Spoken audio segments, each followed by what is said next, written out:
احتجاج کے حوالے سے لائے عمل دیں گے، ڈیٹس دیں گے تو اگلے ہفتے بھی پروٹیسٹ ہوں گے، اور پروٹیسٹ کا یہ سلسلہ بڑھانے کی طرف اس لیے بڑھ رہے ہیں کیونکہ آپ کو پتہ ہے کہ اس وقت ملک کے اندر جو صورتحال کرنے کی کوشش کی جا رہی ہے کہ آئین کو ختم کرنے کی کوشش کی جا رہی ہے، تو اس وجہ سے ہم کرنے جا رہے ہیں۔ جہاں تک قاضی فائزہ کی بات،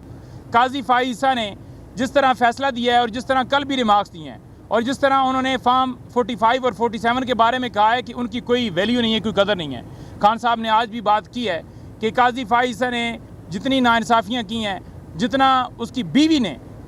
میرے بارے میں باتیں کی ہیں، جو کچھ آج تک انہوں نے ہمارے کیسز کے اندر کیا، تو ہم ان کے اوپر عدم اعتماد کر چکے، اور کل کی سماعت مزید واضح کر رہی تھی کہ وہ سپریم کورٹ کے فیصلے کو کہتے ہیں کہ اس کے اوپر عمل نہیں کرنا، ہم نے آئین کو دیکھنا ہے، تو آئین کی انٹرپریٹیشن سپریم کورٹ نے کر دی ہے، تو سپریم کورٹ کے فیصلے کو اگر ایک چیف ادھر بیٹھ کر یہ کہے کہ آپ عمل نہ کریں، تو اس سے زیادہ بدقسمتی اور بری یا خطرناک چیز کیا ہو سکتی ہے کہ آپ اپنے ہی ایک ادارے کی کریڈیبلٹی کو جو ہے وہ چیلنج کر رہے ہیں اور اس کی کریڈیبلٹی ختم کر رہے ہیں۔ اس وقت خان صاحب کو سب سے زیادہ اس ملک کی فکر ہے۔ خان صاحب کو فکر یہ ہے کہ اگر عدلیہ ہی آزاد نہیں ہوگی تو وہ پاکستان کی عوام کو کیسے آزاد کرائے گی، کیسے انصاف دے گی۔ تو انہوں نے کہا ہے کہ سب سے پہلا کاز جو ہے آپ کا عدلیہ کے لیے، اس میں جمہوریت بھی آتی ہے، اس میں آئین کی بالادستی بھی آتی ہے، ساری چیزیں آتی ہیں، اور ہماری طرف سے ڈیفینیٹلی وہ چیز ایڈ ہوتی ہے کہ خان کی رہائی کے لیے، کیونکہ دیکھیں جب بندہ ایک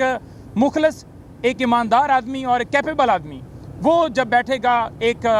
سیٹ کے اوپر، تو وہ ڈیفینیٹلی ملک کو اچھے طریقے سے چلائے گا اور آگے لے کر، تو لہٰذا خان صاحب کی واضح ڈائریکشنز ہیں کہ ہم زیادہ جو ہے جلسے کریں، زیادہ احتجاج کریں اور اس موومنٹ کو ہم تیز کریں، اور آپ دیکھیں گے کہ اس ہفتے سے یہ موومنٹ تیز ہوگی، اور ہم لیاقت باغ ہی جلسہ کر رہے ہیں، اگر نہیں اجازت ملی تو ادھر ہی لیاقت باغ ہی ہم پہنچیں گے اور ادھر ہی پروٹیسٹ ہوگا۔ لیکن یہ تو پورا سٹرکچر تبدیل کرنے جا رہے ہیں۔ ابھی مجھے پتہ لگا ہے بلاول زرداری بہت کلیم کرتے ہیں، آصف زرداری بڑا کلیم کرتے ہیں، ہم نے ملک کو آئین دیا، ہم نے صوبوں کو اختیارات دی، ہم نے 18ویں ترمیم دی۔ آج پتہ لگا اس ناجائز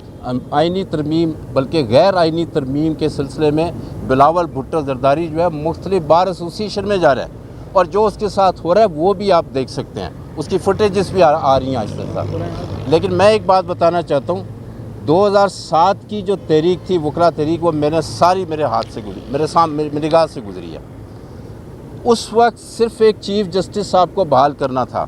یہ امپورٹنٹ بات ہے۔ آج پورے پاکستان کی سپریم کورٹ جو ہے ایٹ سٹیک ہے، آج پورے پاکستان کا جو آئین ہے وہ اس کو تبدیل کیا جا رہا ہے، پورے ملک کا نظام جو اس کے اوپر حملہ کر دیا گیا، تو کیسے ہو سکتا ہے؟ یہ ناممکن ہے۔ میں بلاول بھٹو زرداری کو پیغام دینے آئی ہوں،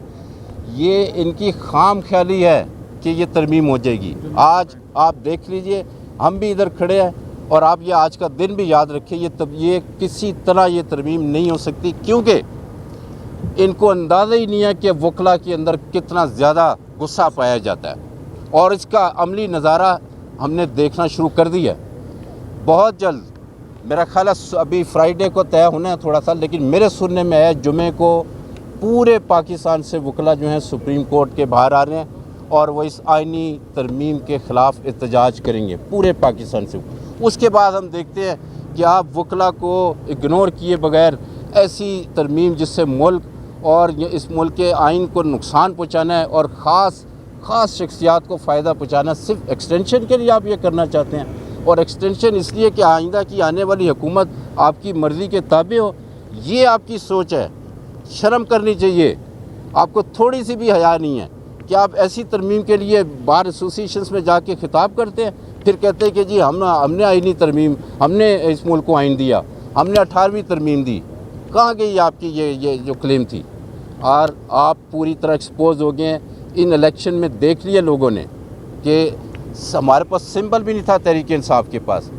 آئندہ سندھ سے اس امینڈمنٹ کی وجہ سے پیپلز پارٹی واش آؤٹ ہوتی نظر آ رہی ہے مجھے۔ ان کے پاس ایک ہی چیز تھی، یہ کہیں نہ کہیں پارلیمنٹ کی بات کیا کرتے تھے، یہ کہیں نہ کہیں آئین کی بات کرتے تھے، یہ آخری ان کے پاس تھی چیز، اب وہ ختم ہو گئی ہے۔ میں بھی ادھر ہوں، آپ بھی ادھر، دیکھ لیجئے گا پیپلز پارٹی کے ساتھ سندھ میں کیا ہوتا ہے۔ ایک سیٹ بھی لے گئے تو بڑی بات ہے۔